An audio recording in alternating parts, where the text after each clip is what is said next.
Sir आप question any question नहीं, आप क्वेश्चन जो भी है आप हिंदी में पूछ लो। मैं हिंदी में बोलूं? हिंदी में बता दीजिए कि क्या क्या लीगल फॉर्मेलिटीज आप लोगों की तरफ से होगी, कॉन्स्टिट्यूशन में कितना अधिकार उनको देता है, कितना अधिकार आपको देता है, कितना अधिकार है, क्या प्रोसीजर है? अरे सुन लो यार, हाथ उठा रहे हैं। जो I will just repeat quickly in Hindi की जो तो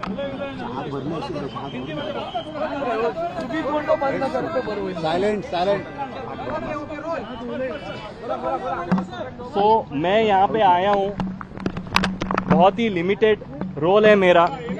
पॉलिटिकल सिचुएशन पे मैं कमेंट नहीं करने वाला हूँ।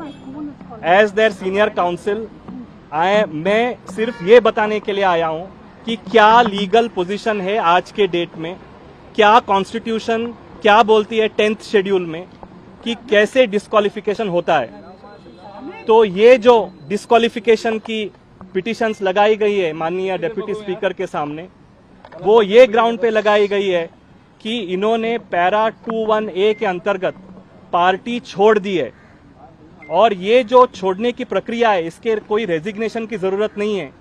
माननीय सुप्रीम कोर्ट के जजमेंट के अनुसार रवि नायक और जो लेटेस्ट सुप्रीम कोर्ट जजमेंट है कर्नाटका मैटर में, तो उन्होंने ये बोला हुआ है कि अगर सांसद या विधायक का एक्शन से ये साबित होता है कि इन्होंने पार्टी के खिलाफ एक्शन लिए हुए हैं, कार्य किए हुए हैं, तो वो पैरा 21A लगता है। तो हम लोगों ने 16 पिटिशंस फाइल की हुई हैं, उसमें स्पीकर साहब ने नोटिस इशू किए हैं, वो कल हियरिंग के लिए लगेगा।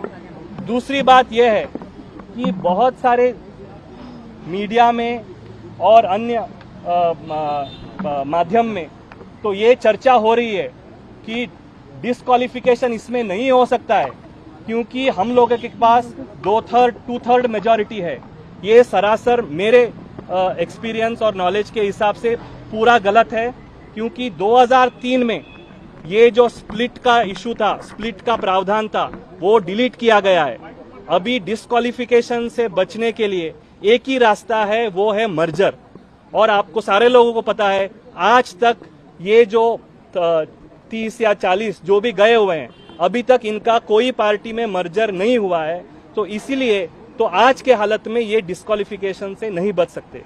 तीसरा जो मुद्दा है, इन्होंने बोला है कि डेप्यूटी स्पीकर को कोई जुरिस्डिक्शन नहीं है, डेप्यूटी स्पीकर को कोई जुरिस्डिक्शन नहीं है, कोई राइट नहीं है ये डिस्क्वालिफिकेशन की पिटीशन सुनने के लिए। उसके लिए मुझे यही कहना है कि कॉन्स्टिट्यूशन में क्लियर प्रोविजन है 180, उसमें ये बोला गया है कि जहां पे भी वैकेंसी है स्पीकर के ऑफिस में, तो deputy speaker can perform all the functions of the speaker. और रही बात वो नो कॉन्फिडेंस की, वो नो कॉन्फिडेंस मोशन ना ही मैंने देखा है, ना ही वो उसका रिजेक्शन मैंने देखा है।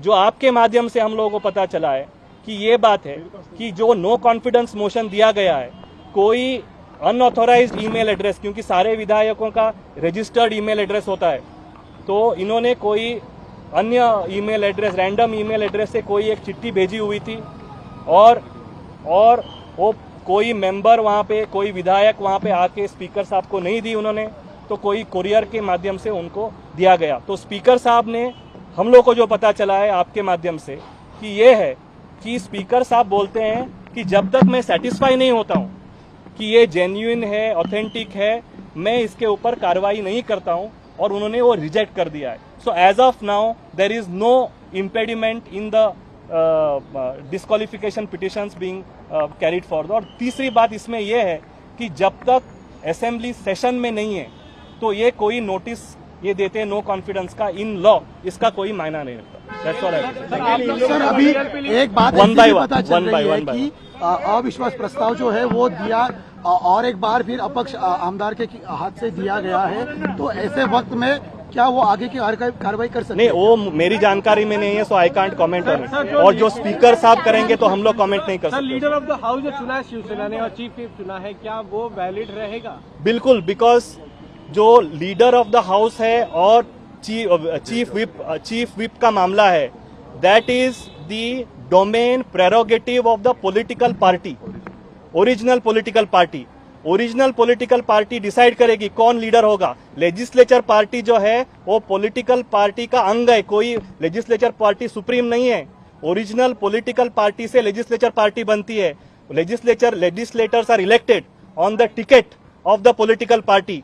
सो जो पॉलिटिकल पार्टी बोलती है उसके ऊपर विप या लेजिस्लेचर पार्टी का लीडर चुना जाता है। So therefore there is a rightful change in the chief whip and और एक बात है, कल नेशनल काउंसिल एग्जीक्यूटिव मीटिंग में देयर वर मोर देन 250 के ऊपर रिप्रेजेंटेटिव्स इलेक्टेड जो 2018 में नेशनल काउंसिल शिवसेना में इलेक्ट हुए थे। उन्होंने सारे लोगों ने ये डिस्क्वालिफिकेशन जो पिटिशंस की प्रक्रिया ये की है वो endorsed it and they have endorsed the leadership of Uddhav Thackeray ji. इस सब में गवर्नर का रोल क्या रहेगा? आपको कॉन्स्टिट्यूशन की ज्यादा जानकारी है, तो क्या इसमें गवर्नर जो है वो डिप्टी स्पीकर के पावर को ओवरपावर कर सकते हैं? क्या गवर्नर का क्या रोल रह सकता है government? As far as governor's role is concerned, as far as governor's role is concerned, Nabam Rebiya's judgment, Arunachal judgment is very clear. जो डिस्क्वालिफिकेशन मामले में governor has no role to play. आप constitution bench की नबम रेबिया जी की judgement पढ़ लीजिएगा। 5 जजेस bench of the Supreme Court have clearly said कि governor has no role to play. वहां पे जो बात हुई थी, गवर्नर वाज सेंडिंग डायरेक्टिव्स कि डिस्क्वालिफिकेशन पिटीशन सुननी चाहिए नहीं सुननी चाहिए, तो वो सारा चीज सुप्रीम कोर्ट ने बोला हुआ है कि गवर्नर के डोमेन में नहीं है, he has no jurisdiction. Disqualify होने से पहले अगर वो गवर्नर को खत लिखते हैं तो क्या गवर्नर स्पेशल असेंबली का कन्वेंशन बुला सकते हैं? क्या सेशन बुला सकते हैं? क्या गवर्नर कॉल कर सकते हैं सेशन के लिए किसी house floor of the house पे? इससे पहले अगर वो गवर्नर को खत लिखते हैं तो क्या governor? Yes, governor, if he feels that there is a problem with the majority, he can always call for a floor test on the advice of the chief minister or otherwise also. So वो अभी तक हुआ नहीं है. So let us wait and see what happens. नाही पण राज्यपालांकडे जर का हे आधीच पत्र त्यांनी दिलं असेल तर if there is a floor test, Samanji and the political parties will take a call how to go forward. This is not a legal question. Thank you. Okay.